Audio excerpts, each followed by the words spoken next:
কত করে পিস ভাইয়া? 80 টাকা পিস।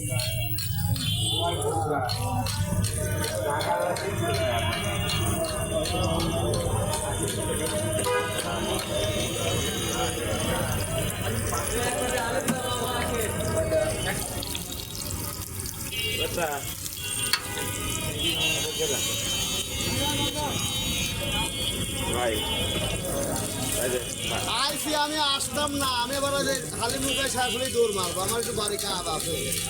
বড় হলো এই সময় আমি ফোন দেবে হঠাৎ, আপনি ফোন দিয়ে ওই কথা বললেন, আমি দেখলাম ওরে আল্লাহ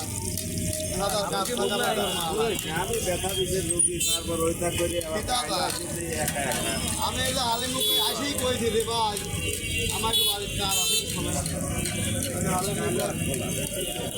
আপনি যেদিন খুশি আসেন।